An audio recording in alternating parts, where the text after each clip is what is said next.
Il y a quelque chose que presque personne ne vous dira jamais sur la vieillesse et la solitude. Quelque chose que les livres évitent, que les médecins n'ont pas le temps d'aborder et que même vos proches, avec toute leur bonne volonté, ne savent pas comment formuler. Et cette chose, ce secret presque interdit, c'est celui-ci. La solitude après 60 ans n'est pas ce que vous croyez qu'elle est. Elle n'est pas ce que la société vous a appris à craindre. Elle n'est pas l'ennemi que vous avez passé des décennies à fuir. Mais pour comprendre ce que c'est vraiment, il va falloir rester avec moi, parce que la réponse ne viendra pas tout de suite, et si elle venait trop vite, vous ne la croyez pas. Avez-vous déjà ressenti ce moment précis, ce moment suspendu entre deux battements de cœur, où vous vous retrouvez seul dans une pièce et où le silence devient soudainement trop grand pour vous? Pas un silence paisible, non, un silence qui pèse. Un silence qui a la forme de tout ce que vous avez perdu, de tout ce que vous n'avez peut-être plus et de tout ce que vous craignez de ne jamais retrouver. Ce silence-là, connaissez-vous son nom? Est-ce que vous savez ce qu'il fait à votre cerveau, à votre corps, à votre âme? Quand vous le laissez s'installer sans lui répondre, il y a quelque chose de profondément humain dans cette peur du vide. Et pourtant, il y a aussi caché tout au fond de cette peur, une porte. Une porte que très peu de personnes franchissent. Et dans un moment, je vais vous dire exactement où elle se trouve. Imaginez une fin d'après-midi ordinaire. Le soleil commence à baisser derrière les fenêtres. La lumière change de couleur, elle devient dorée, presque mélancolique. Vous êtes dans votre salon. Peut-être que vous venez de raccrocher le téléphone après une conversation avec l'un de vos enfants, une conversation courte, un peu pressée, parce qu'ils ont leur vie, bien sûr, et c'est normal. Ou peut-être que ce téléphone n'a pas sonné depuis hier. Vous regardez autour de vous. La maison est propre, ordonnée, tout est à sa place. Et pourtant, quelque chose manque. Quelque chose que vous ne pouvez pas tout à fait nommer. Est-ce la présence d'une voix familière? Est-ce le bruit des pas de quelqu'un d'autre sur le parquet? Est-ce simplement le sentiment d'exister pour quelqu'un, d'être attendu, d'être nécessaire? Vous posez votre main sur le bras du fauteuil, vous sentez le tissu sous vos doigts. Et quelque part dans votre poitrine, il y a cette chose étrange, cette compression légère, comme si l'air était devenu un peu plus difficile à respirer. Ce n'est pas une douleur physique, c'est autre chose. C'est le poids de la solitude non apprivoisée. Et si vous vous reconnaissez dans cette image, si quelque chose en vous vient de se contracter légèrement et en lisant ces mots, alors ce que vous allez découvrir ici vous appartient entièrement. Si vous traversez quelque chose qui ressemble à cela, si vous vous retrouvez souvent seul après 60 ans, que ce soit parce que vous êtes veuf ou veuve, parce que votre mariage s'est terminé, ou simplement parce que la vie vous a conduit vers cette forme de solitude que l'on appelle pudiquement la solteria, alors je veux que vous sachiez quelque chose avant de continuer. Vous n'êtes pas invisible, vous n'êtes pas oublié, et surtout vous n'avez pas fini de vivre. Mais il y a des choses, des habitudes de pensée, des mots que l'on prononce sans y réfléchir, des comportements automatiques que nous adoptons avec notre famille.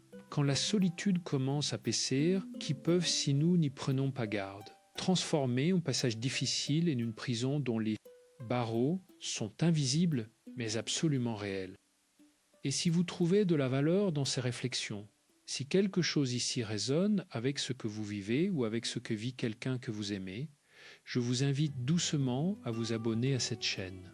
Pas parce que les chiffres comptent, mais parce que chaque abonnement est une façon de dire « oui, ce type de conversation mérite d'exister ». Et si vous souhaitez partager ce que vous ressentez après avoir regardé cette vidéo, les commentaires sont ouverts pour vous, comme un espace de parole bienveillant. Votre témoignage peut être exactement ce dont quelqu'un d'autre a besoin pour se sentir moins seul ce soir. Mais revenons maintenant à quelque chose d'important. Parce que je veux vous poser une question directe et j'aimerais que vous y répondiez honnêtement, même si la réponse est inconfortable. Est-ce que vous avez déjà dit à l'un de vos enfants, à l'un de vos frères ou sœurs, à l'un de vos proches, quelque chose du genre « Je suis vieux maintenant, à quoi je sers encore ?» Ou peut-être « Vous ne comprenez pas ce que c'est d'être seul comme je le suis ?» Ou encore « De toute façon, je n'ai plus beaucoup de temps devant moi. Si ces phrases vous sont familières, si elles ont traversé votre esprit ou vos lèvres, ce n'est pas une honte, ce n'est pas une faiblesse. C'est une réaction humaine profondément compréhensible face à une douleur réelle. Mais voici ce que la recherche en psychiatrie et en psychologie nous enseigne avec une clarté troublante. Ces mots-là, ces pensées-là, lorsqu'ils deviennent des habitudes de communication, ont le pouvoir de creuser un fossé entre vous et les gens que vous aimez. Et pire encore, ils ont le pouvoir de creuser un fossé entre vous et vous-même. Voici l'avertissement que je dois vous donner maintenant, et je le fais avec tout le respect et toute la bienveillance que je peux rassembler. Parce que ce que je vais vous dire n'est pas destiné à vous faire peur. Il est destiné à vous réveiller avec douceur. La solitude non acceptée, la solitude que l'on subit sans jamais l'apprivoiser, sans jamais la transformer, est l'une des formes les plus silencieuses et les plus destructrices de souffrance psychologique qui existent chez les personnes de plus de 60 ans. Les études en neurosciences sont formelles. L'isolement social chronique, c'est-à-dire le fait de se sentir seul sans disposer d'outils pour habiter cette solitude, provoque des changements mesurables dans le cerveau, des changements dans les niveaux de cortisol, l'hormone du stress, des changements dans l'activité de l'amygdale, cette région du cerveau qui traite la peur et la menace. Et avec le temps, des changements dans les capacités cognitives, dans la mémoire, dans la clarté des pensées. Ce n'est pas une métaphore, ce n'est pas une exagération poétique. Ce sont des données scientifiques recueillies auprès de milliers de personnes âgées à travers le monde. Et elles disent toute la même chose. Quand la solitude n'est pas acceptée, quand elle n'est pas transformée, elle devient un poison lent, elle devient amertume, elle devient repli sur soi. Elle devient cette manière particulière de parler à sa famille qui, petit à petit, éloigne les gens au lieu de les rapprocher. Et elle peut mener, si rien ne change, vers quelque chose que personne ne souhaite. Une dépression profonde, un isolement total, un sentiment d'invisibilité si intense qu'il finit par ressembler à une certitude. Mais attendez. Parce que ce n'est pas encore la partie la plus importante de ce que je veux vous dire. La partie la plus importante arrive, et elle concerne exactement ce que vous pouvez faire, dès aujourd'hui, pour que tout cela ne soit pas votre histoire. Je veux vous parler de quelque chose que j'ai observé dans mon travail, dans ces conversations qui se tiennent dans des cabinets silencieux où les gens finissent par dire ce qu'ils ne disent jamais ailleurs.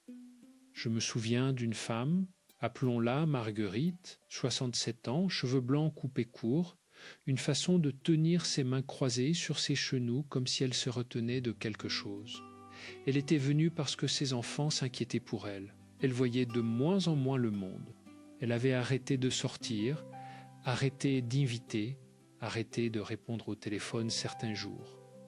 Et quand je lui ai demandé comment elle allait vraiment, elle a regardé par la fenêtre un long moment avant de dire, avec une voix très calme, très posée, « Je ne sais plus très bien qui je suis sans lui. » Son mari était mort 3 ans plus tôt.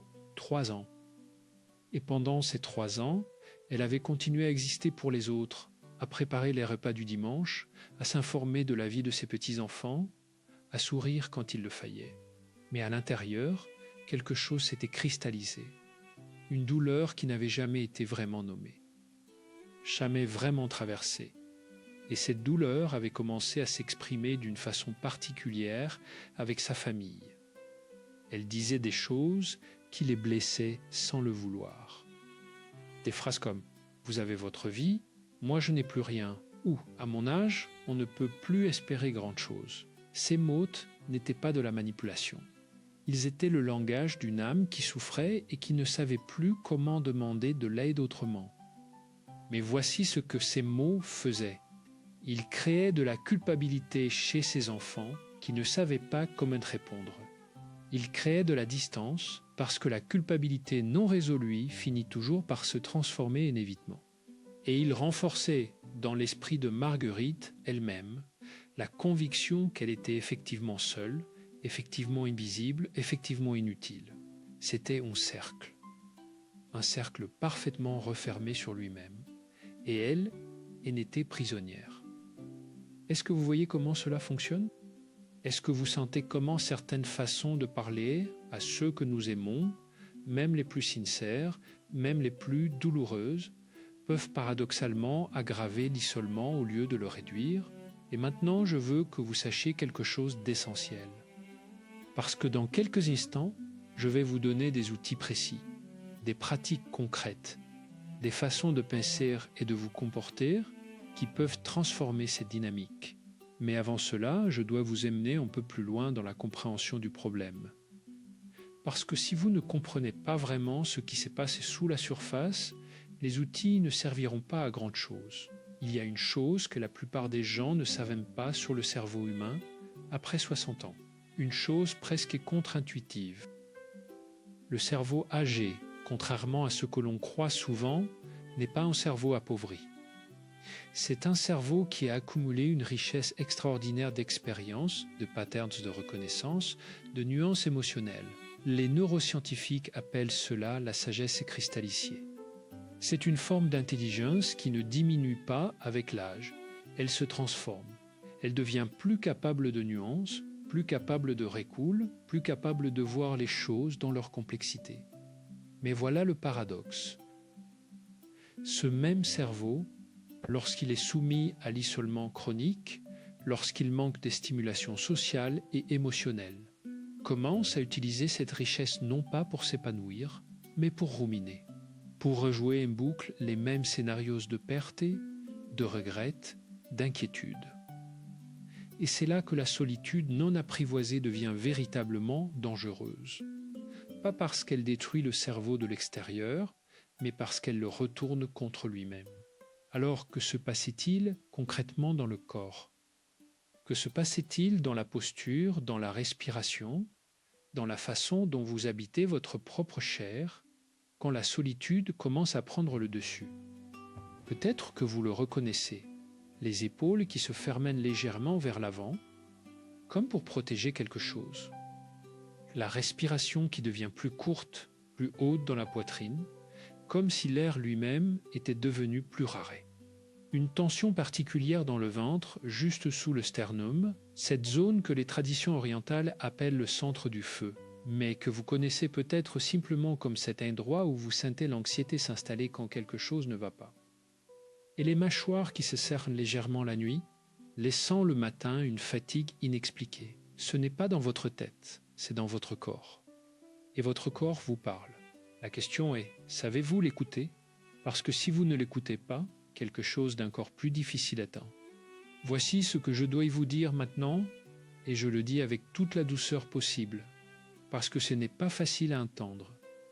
Si la solitude continue à s'installer sans être apprivoisée, si les habitudes de communication que j'ai décrites continuent à creuser des fossés entre vous et votre famille, si le corps continue à tenir la douleur sans jamais la traverser, alors ce qui attend n'est pas seulement la tristesse.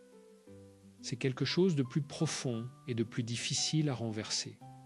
C'est ce que les psychiatres appellent parfois la prison mentale de l'arrepentiment chronique, un état dans lequel la personne commence à vivre principalement dans le passé, à rejouer ce qui aurait pu être différent, à mesurer chaque moment présent à l'aune de ce qu'elle a perdu, et dans cet état, le présent disparaît, l'avenir disparaît. Il ne reste que le poids de ce qui n'est plus, et ce poids-là, il n'est pas métaphorique. Il se ressent dans les os, il ralentit les mouvements, il assombrit le regard, il rend les journées grises, même quand le soleil brille dehors. Est-ce que vous sentez la différence entre une tristesse que l'on traverse et une tristesse dans laquelle on s'installe? La première est douloureuse mais vivante, la seconde devient une façon d'être. Et c'est précisément cette seconde forme de tristesse que nous devons apprendre à reconnaître et à refuser, non pas en la niant, non pas en faisant semblant qu'elle n'existe pas, mais en la traversant avec conscience. Je reviendrai dans un moment sur les outils précis pour faire exactement cela. Mais d'abord, je veux vous parler de ces 10 choses que l'on ne devrait pas dire à sa famille après 60 ans. Pas parce qu'elles sont mauvaises en soi, pas parce que ceux qui les disent méritent d'être jugés, mais parce que comprendre pourquoi ces phrases nous échappent et ce qu'elles font à nos relations et à nous-mêmes, c'est déjà une forme de guérison. La première chose que l'on ne devrait pas dire, c'est quelque chose comme « vous ne m'appelez jamais » ou « vous ne pensez jamais à moi ». Est-ce que vous sentez le reproche dans ces mots? Le reproche n'est jamais une invitation, il est une fermeture. Il dit à l'autre « tu as tort », et l'autre, même s'il vous aimait, même s'il pense à vous, va instinctivement se défendre ou se retirer. Parce que personne ne sait comment répondre à une accusation avec de la tendresse. Ce que ces mots tentent de dire en réalité, c'est « vous me manquez ». Et « vous me manquez » est une porte ouverte. « Vous ne pensez jamais à moi » est une porte fermée à double tour. La deuxième chose que l'on ne devrait pas dire, c'est « de toute façon, je suis vieux, je ne comprends rien à tout ça ». Cette phrase, qui peut sembler anodine ou même humoristique, est en réalité une capitulation. Elle dit à votre cerveau « tu as décidé de ne plus grandir ». Elle dit à votre famille « ne t'embête pas à m'expliquer ». Et elle crée une distance générationnelle qui n'est pas inévitable, qui n'est pas naturelle, mais qui devient réelle à force d'être affirmée. Votre curiosité n'a pas d'âge, votre capacité d'apprendre non plus. Et chaque fois que vous dites cette phrase, vous fermez une fenêtre qui aurait pu rester ouverte. La troisième chose, et celle-ci est peut-être la plus courante, c'est au moins, vous avez quelqu'un. Cette comparaison implicite entre votre solitude et la vie affective de vos enfants ou petits-enfants crée un malaise immédiat. Elle leur fait sentir qu'ils sont coupables d'être heureux. Et un bonheur coupable n'est plus tout à fait partageable. Alors ils commencent, sans même s'en rendre compte, à vous parler un peu moins de leur joie, à filtrer leurs nouvelles, et vous vous retrouvez avec encore moins de contact avec leur vie réelle. La quatrième chose que l'on ne devrait pas dire, c'est quelque chose comme « je ne serai plus là longtemps de toute façon ». Cette phrase, même si elle vient d'un endroit de vérité, même si elle reflète une angoisse réelle face à la finitude, a un effet paralysant sur ceux qui l'entendent. Elle les place devant quelque chose qu'ils ne savent pas comment tenir. Et souvent, elle produit l'effet inverse de ce qu'elle cherche. Au lieu de rapprocher, elle crée une distance protectrice. Parce que les gens, face à ce qu'ils ne savent pas comment gérer, s'éloignent. Ce n'est pas un manque d'amour, c'est une réaction humaine face à l'impuissance. La cinquième chose, et je vais vous demander de l'entendre avec beaucoup de douceur pour vous-même, c'est « j'aurais dû faire autrement » ou « si j'avais su ». Ces phrases de regret, quand elles deviennent le fil conducteur de vos conversations familiales, transforment les moments de connexion en séances de deuil collectif. Et vos proches, qui vous s'aiment, ne savent pas comment vous offrir ce que vous cherchez vraiment, qui n'est pas une réponse, mais une présence. Apprendre à demander cette présence directement, sans passer par le détour du regret, c'est un acte de courage et d'amour. La sixième chose que l'on ne devrait pas dire, c'est « vous ne savez pas ce que c'est d'être seul comme je le suis ». Même si c'est vrai, même si votre solitude est réelle et profonde et que personne autour de vous ne la vit de la même façon. Cette phrase crée un mur d'incompréhension. Elle dit à l'autre « tu ne peux pas comprendre » et l'autre qui voulait peut-être essayer de comprendre baisse les bras. Parce que si la compréhension est déclarée impossible avant même d'être tenté, pourquoi essayer? La septième chose, profondément humaine et pourtant si coûteuse, c'est « tu es tout ce qui me reste ». Cette phrase, dite à un enfant, à un petit enfant, à un proche, place sur leurs épaules un poids qu'ils ne peuvent pas porter sans se blesser. Elle transforme une relation d'amour en une relation de responsabilité totale. Et une relation où l'on se sent responsable de la survie émotionnelle de l'autre est une relation qui, à terme, devient difficile à maintenir avec légèreté et joie. L'amour a besoin de respirer, il a besoin d'espace. Et quand il est chargé de cette responsabilité absolue, il commence à peser. La huitième chose, et celle-ci est particulièrement subtile, c'est « ne t'inquiète pas pour moi, je vais bien ». Dite d'une certaine façon, avec une certaine intonation, cette phrase n'est pas une information, c'est une fermeture. C'est une façon de dire « je ne veux pas te laisser entrer ». Et ceux qui vous aiment le sentent, ils savent que ce bien n'est pas tout à fait vrai. Mais comme vous avez fermé la porte, ils ne savent pas comment l'ouvrir sans vous blesser. Apprendre à dire « je ne vais pas très bien, mais je suis là », c'est un acte de vulnérabilité qui, paradoxalement, rapproche infiniment plus. La neuvième chose que l'on ne devrait pas dire, c'est « de mon temps, les choses étaient différentes » ou « Vous les jeunes, vous ne comprenez pas. Ces phrases, même dites avec nostalgie et non avec rougement, créent une séparation temporelle qui rend la connexion plus difficile. Elles placent la relation dans deux époques différentes, dans deux réalités parallèles qui ne s'étouchent pas. Votre sagesse et votre expérience sont précieuses. Mais elles le sont infiniment plus quand elles sont offertes comme un cadeau que comme une critique. Et la 10e chose, la dernière, celle qui me tient le plus à cœur, c'est « je n'ai plus besoin de rien » ou « je n'attends plus rien ». Cette résignation, ce retrait silencieux de la vie, est peut-être la phrase la plus dangereuse de toutes, parce qu'elle est souvent dite avec une dignité triste, comme si ne plus avoir de besoin était une forme de sagesse. Mais ce n'est pas de la sagesse, c'est de la douleur habillée en acceptation. Et votre famille, vos proches, le monde autour de vous a besoin que vous ayez encore des désirs, des envies, des projets. Pas pour eux, pour vous. Parce que le désir est le signe que vous êtes encore vivant à l'intérieur. Maintenant, je veux m'arrêter un instant. Parce que nous sommes arrivés à quelque chose d'important. Avez-vous reconnu l'une de ces phrases? Avez-vous senti quelque chose se contracter légèrement quelque part dans votre corps en les lisant? Si oui, c'est bien. Ce n'est pas une raison de vous rouger, c'est une information. Une information précieuse sur l'endroit où votre douleur cherche à s'exprimer. Et maintenant, nous allons parler de ce que vous pouvez faire avec cette information, parce que je vous avais promis de revenir sur les outils. Et voici les 3 premiers signes que quelque chose commence à changer en vous, que vous êtes prêt à traverser ce passage plutôt qu'à y rester bloqué. Le premier signe, c'est que vous pouvez reconnaître vos propres phrases automatiques sans vous vouloir. Le deuxième, c'est que vous pouvez ressentir la douleur derrière ces phrases sans vous y perdre. Et le troisième, c'est que vous êtes là maintenant à écouter, parce que quelque chose en vous a décidé de chercher. Alors commençons. Commençons par le commencement qui est toujours le corps. La première pratique que je veux vous offrir, c'est ce que l'on appelle une mindfulness, l'ancrage dans le présent.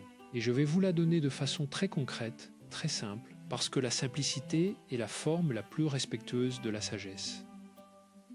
La prochaine fois que vous vous retrouvez seul et que le silence commence à paisir, avant de faire quoi que ce soit d'autre, avant d'allumer la télévision, avant d'appeler quelqu'un par désespoir plutôt que par désir, posez vos pieds à plat sur le sol.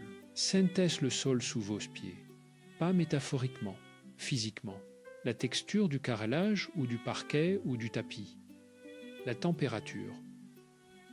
La solidité. Puis portez votre attention sur votre respiration. Pas pour la contrôler. Juste pour l'observer.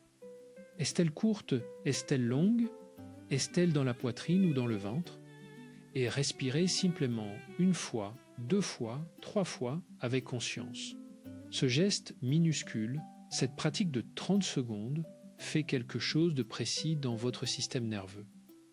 Elle envoie un signal à votre amygdale, ce gardien de la peur dans votre cerveau, pour lui dire « il n'y a pas de danger immédiat ». Nous sommes en sécurité. Et l'amygdale, qui était sur le point de déclencher une cascade de stress hormonal, se calme. Ce n'est pas de la magie, c'est de la neurobiologie.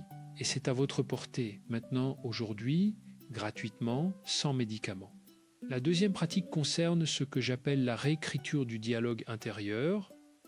Vous vous souvenez des 10 phrases que nous avons évoquées? Ces phrases que nous disons à notre famille, elles commencent toujours par quelque chose que nous nous disons à nous-mêmes. La solitude que vous exprimez à l'extérieur est d'abord une conversation intérieure. Et cette conversation, vous pouvez la changer. Pas en vous mentant à vous-même. Pas en vous forçant à être positif de façon artificielle, mais en apprenant à poser une question différente.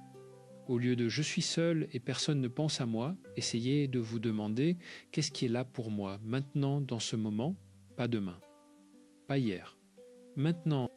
Peut-être que c'est le soleil sur le mur, peut-être que c'est la chaleur de votre tasse de thé. Peut-être que c'est simplement le fait d'être là, d'être en vie, de pouvoir encore choisir comment vous habitez ce moment. Ce déplacement d'attention, de la comparaison douloureuse vers la présence simple, est au cœur de toutes les pratiques de pleine conscience. Et il devient, avec le temps, une habitude, une façon de vivre.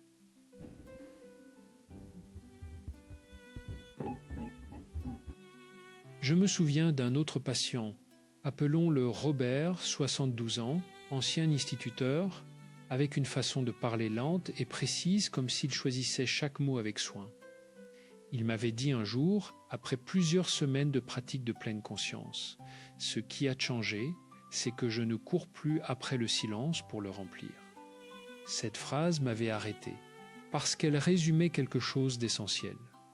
La solitude devient insupportable quand nous la fuyons. Elle devient habitable quand nous apprenons à y demeurer. La troisième pratique, et celle-ci est particulièrement importante pour vos relations familiales, c'est ce que j'appelle la communication du cœur ouvert. Elle repose sur un principe simple. Avant de parler, demandez-vous ce que vous cherchez vraiment. Cherchez-vous à être compris? Cherchez-vous une présence? Cherchez-vous à partager quelque chose de beau? Ou cherchez-vous à exprimer une douleur? Chacun de ces besoins est légitime. Mais chacun demande une façon différente de s'exprimer. Si vous voulez être compris, dites « J'ai besoin que tu comprennes quelque chose sur ce que je vis ».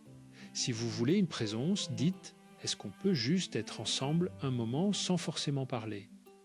Si vous voulez partager quelque chose de beau, partagez-le directement, avec joie, sans le faire passer par le prisme de ce qui manque. Et si vous voulez exprimer une douleur, apprenez à la nommer sans l'accusaire. La différence entre « je souffre de ne pas te voir » et « tu ne viens jamais » est la différence entre une invitation et un reproche. Et cette différence change tout. La quatrième pratique concerne quelque chose que l'on sous-estime souvent dans la solitude avancée en âge, le rituel. Pas au sens religieux, bien que le religieux puisse en faire partie si c'est votre chemin, mais au sens d'un acte répété, conscient, porteur de sens. Les recherches en psychologie positive montrent que les personnes âgées qui maintiennent des rituels quotidiens, qu'il s'agisse d'une tasse de café bouée lentement en regardant par la fenêtre, d'une promenade à la même heure chaque matin, d'un carnet dans lequel on écrit 3 choses pour lesquelles on est reconnaissant, ces personnes montrent des niveaux significativement plus élevés de bien-être subjectif. Pas parce que leur situation est différente, mais parce que leur relation à leur situation est différente. Un rituel dit à votre cerveau, ce moment compte. Il dit à votre corps, nous sommes ici, présents, vivants. Il crée une structure dans le temps qui transforme le vide en espace habitable. Et il devient, avec le temps, une forme de compagnie avec soi-même, une compagnie qui ne vous quittera jamais, parce qu'elle vient de l'intérieur. La 5e pratique est peut-être la plus difficile et la plus libératrice. C'est ce que l'on appelle en psychologie la pratique de l'autocompassion. Développée notamment par la chercheuse Christine Neff, l'autocompassion repose sur 3 piliers. Le premier est la conscience bienveillante de sa propre souffrance. Je reconnais que je souffre et c'est réel. Le deuxième est l'humanité commune. Je ne suis pas le seul à souffrir, la souffrance fait partie de l'expérience humaine. Et le troisième est la bienveillance envers soi-même. Je me traite avec la même douceur que je traiterais un ami qui souffre. Ce troisième pilier est souvent le plus difficile pour les personnes de votre génération, parce que vous avez souvent été élevés dans une culture qui valorisait la force, la résilience silencieuse, l'idée que se plaindre était une faiblesse. Mais se traiter avec bienveillance n'est pas de la faiblesse. C'est de la sagesse. C'est reconnaître que vous méritez, vous aussi, la tendresse que vous avez si souvent donnée aux autres. Posez votre main sur votre cœur. Maintenant, si vous le pouvez.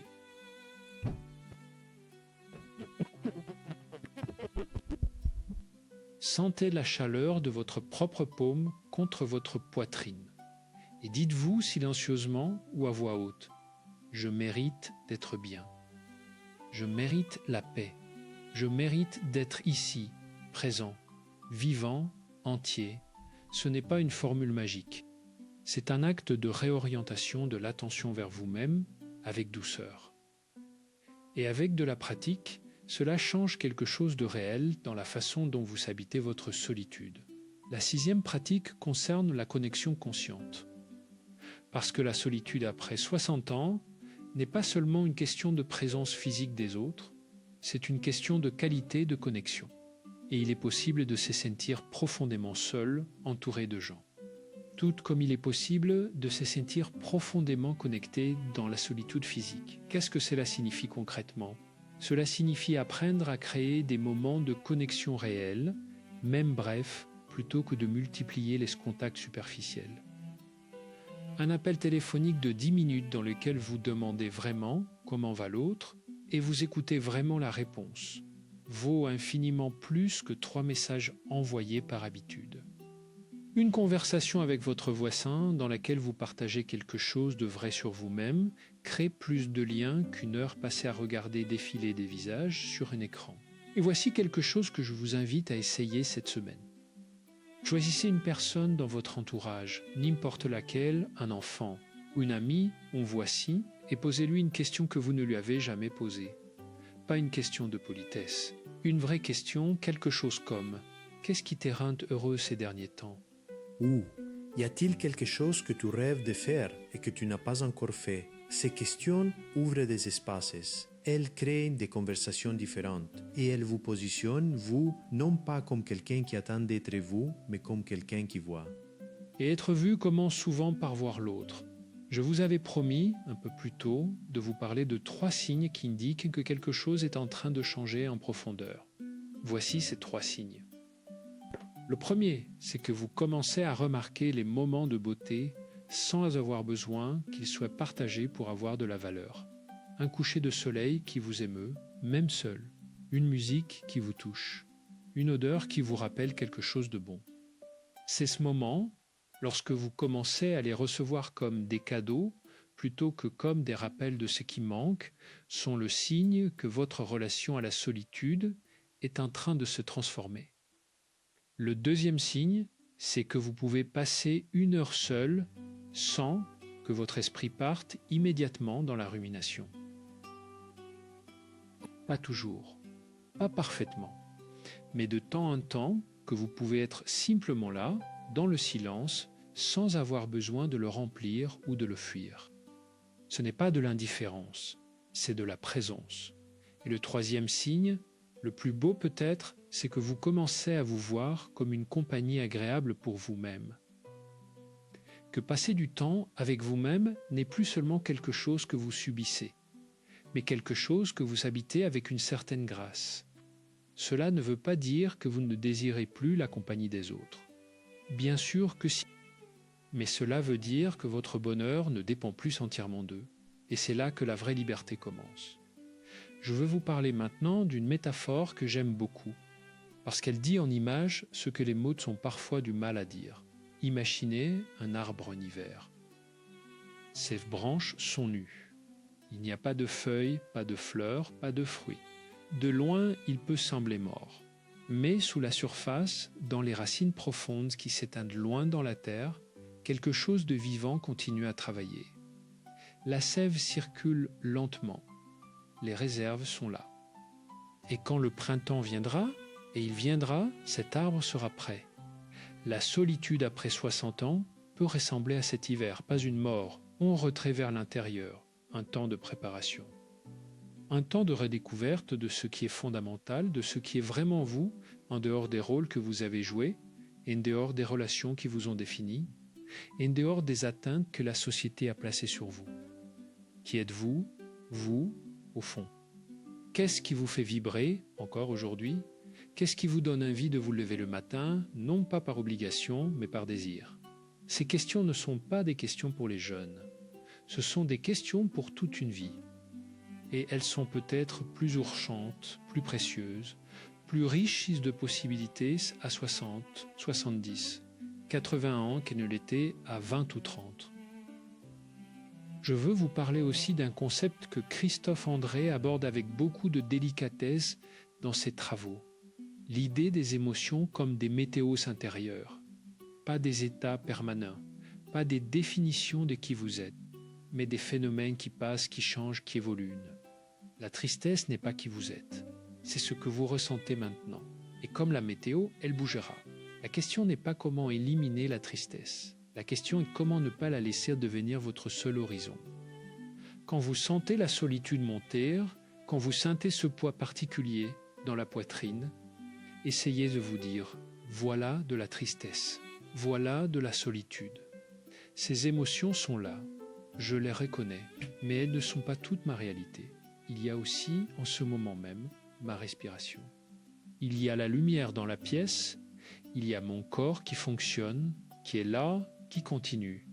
Et cette reconnaissance simultanée de la douleur et de la présence est au cœur de ce que la pleine conscience appelle la conscience panoramique, voir large. Voir tout ce qui est là, pas seulement ce qui fait mal. La 7e pratique que je veux vous offrir, et c'est celle qui concerne directement vos relations familiales, c'est la pratique de la gratitude exprimée.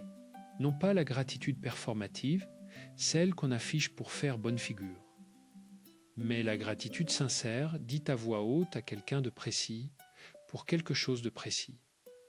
Dites à votre enfant, « Tu sais, hier quand tu m'as appelé, ça m'a vraiment fait du bien, je voulais te le dire. » Ou dites à votre petite fille, « Quand tu m'as raconté ta journée la semaine dernière, j'ai pensé à toi toute la soirée avec beaucoup de tendresse. » Ces petites phrases de gratitude spécifique font quelque chose de remarquable.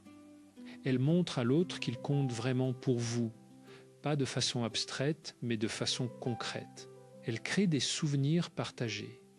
Et elles inversant la dynamique. Au lieu d'être celui qui attend, vous devenez celui qui donne. Et donner, même de la gratitude, même des mots, nourrit l'âme de celui qui donne autant que celle qui reçoit. Pensez-y. Quand avez-vous dit pour la dernière fois à quelqu'un de votre famille quelque chose qui n'était pas une demande, ni une inquiétude, ni un reproche, mais simplement « Tu comptes pour moi et voilà pourquoi précisément ». La 8e pratique touche à quelque chose que l'on néglige souvent dans la conversation sur la solitude des personnes âgées, la créativité. Pas la créativité au sens artistique du terme, bien que si la peinture ou la musique ou l'écriture vous appellent, c'est merveilleux. Mais la créativité au sens plus large, la capacité de créer quelque chose, n'importe quoi, qui n'existait pas avant que vous le fassiez. Un repas préparé avec soin. Un jardin arrangé avec attention. Une lettre écrite à la main à quelqu'un que vous n'avez pas contacté depuis longtemps. Une nouvelle recette essayée, un trachet différent pris pour la promenade habituelle. La créativité dans ce sens-là dit à votre cerveau « Je suis une reine. Je suis quelqu'un qui agit sur le monde, pas seulement quelqu'un qui subit le monde. » Et cette sensation d'agentivité, ce sentiment d'avoir une influence sur ce qui vous entoure est l'un des facteurs les plus puissants de bien-être psychologique à tout âge, mais particulièrement après 60 ans. Je me souviens d'une femme que je vais appeler Hélène. 69 ans, seule depuis 5 ans après la mort de son mari. Elle m'avait dit lors de notre première rencontre, avec une voix presque sans intonation, « Je n'ai plus rien à faire de mes mains. » Et nous avons cherché ensemble. Pas quelque chose de grand, pas quelque chose d'impressionnant. Quelque chose de simple. Elle avait commencé à faire des confitures. Des confitures qu'elle donnait à ses voisins, à ses enfants, à son médecin. Et quelques semaines plus tard, elle m'avait dit, avec quelque chose de différent dans le regard, « Les gens m'attendent maintenant. Ils me demandent ce que je préparais cette saison. » Ce n'était pas de la confiture qu'elle fabriquait. C'était du lien. C'était de la présence. C'était sa façon de dire au monde « Je suis encore là ». La 9e pratique concerne le corps, parce que nous ne pouvons jamais tout à fait séparer l'esprit du corps. Et je veux vous parler de quelque chose de très simple, le mouvement conscient. Pas le sport au sens compétitif du terme, pas la performance physique, mais le fait de bouger son corps avec attention. Marcher lentement dans un parc en remarquant les sensations sous vos pieds, les bruits autour de vous, l'air sur votre visage, étirez doucement vos bras, le matin en sentant l'allongement des muscles. Dansez seul dans votre cuisine sur une chanson que vous aimez. Le mouvement conscient libère des endorphines, bien sûr, mais il fait quelque chose de plus subtil encore. Il vous ramène dans votre corps. Et être dans votre corps, vraiment dans votre corps, présent à vos sensations physiques est l'antidote le plus direct à la rumination mentale. Vous ne pouvez pas être simultanément dans votre tête en train de ruminer le passé et dans vos pieds en train de sentir le sol. L'un ou l'autre. Et choisir d'être dans vos pieds, même pour quelques minutes, est toujours possible. Et la 10e pratique, la dernière, la plus profonde peut-être, c'est ce que j'appellerais la pratique du sens. Qu'est-ce qui donne du sens à votre vie maintenant, aujourd'hui, non pas en référence à ce que vous avez accompli dans le passé, non pas en anticipation de ce que vous espérez dans le futur, mais maintenant. Cette question n'a pas de mauvaise réponse. Elle peut trouver sa réponse dans une relation, dans une passion, dans une conviction, dans une pratique spirituelle, dans le simple fait d'être utile à quelqu'un de façon régulière, même de façon minuscule. Les recherches du psychologue Viktor Frankl, survivant de l'Holocauste et fondateur de la logothérapie, montrent avec une clarté bouleversante que le sens est l'une des ressources les plus puissantes dont dispose l'être humain face à la souffrance. Pas le bonheur, pas l'absence de douleur, le sens. Parce que quand vous savez pourquoi vous vivez, vous pouvez traverser presque n'importe quel comment. Alors je vous pose la question directement, avec tout le respect que je vous dois. Quel est votre pourquoi aujourd'hui? Pas hier, pas celui que vous aviez à 40 ans, celui d'aujourd'hui. Et si vous n'avez pas encore de réponse, c'est très bien, parce que chercher la réponse est déjà une façon de vivre avec du sens. Nous approchons de la fin de cette conversation, et je veux revenir à Marguerite dont je vous ai parlé plus tôt, parce que son histoire ne s'arrête pas à la douleur. Après plusieurs mois de travail ensemble, après avoir appris à reconnaître ses phrases automatiques, après avoir commencé à pratiquer l'ancrage, la gratitude exprimée et surtout l'autocompassion, quelque chose avait changé dans la façon dont elle parlait de sa solitude. Elle ne disait plus « je suis seule ». Elle disait « j'ai des moments de solitude ». Et cette différence, aussi petite qu'elle puisse paraître, était une réalité immense, parce qu'elle avait cessé de s'identifier à sa solitude. Elle avait commencé à la traverser plutôt qu'à s'y installer. Et un jour, lors d'une de nos dernières séances, elle m'avait dit quelque chose que je n'oublierai pas. Elle avait regardé par la fenêtre comme la première fois, mais avec un regard différent, plus ouvert, moins contracté, et elle avait dit « Je commence à me trouver de bonne compagnie ». C'était tout, 8 mots. Mais dans ces 8 mots, il y avait tout un voyage accompli. Ce voyage est possible pour vous aussi. Il n'est pas réservé aux thérapeutes ou aux philosophes ou à ceux qui ont beaucoup de temps. Il commence avec une respiration consciente. Il continue avec une phrase différente dite à quelqu'un que vous aimez. Il se construit avec un rituel quotidien, une question posée avec curiosité, un geste de bienveillance envers vous-même. La solitude après 60 ans n'est pas une condamnation. Ce n'est pas une punition. Ce n'est pas le signe que vous avez échoué quelque part ou que la vie vous a abandonné. C'est une invitation à vous rencontrer, vous, profondément, peut-être pour la première fois vraiment, à découvrir qui vous êtes en dehors de tous les rôles que vous avez joués, à apprendre à vider votre propre présence avec grâce et avec douceur. Et si vous sortez de ce moment avec une seule chose, laissez que ce soit celle-ci. Vous n'avez pas besoin d'être entouré pour ne pas être seul. Vous avez besoin d'être présent à vous-même, pleinement, consciemment, bienveillamment présent à vous-même. Et cette présence-là, personne ne peut vous la retirer. Personne ne peut vous l'oublier. Personne ne peut vous l'enlever. Elle est là et vous maintenant, attendant simplement que vous vous retourniez vers elle. Respirez. Sentez le sol sous vos pieds. Posez la main sur votre cœur. Et dites-vous, une fois, doucement, je suis là. Je mérite d'être là, et ce que je vis, aussi difficile que ce soit, fait partie de ce grand voyage humain que nous partageons tous à notre façon, dans notre époque. Vous n'êtes pas seul dans votre solitude. Et cela, c'est peut-être la chose la plus importante que j'avais à vous dire aujourd'hui.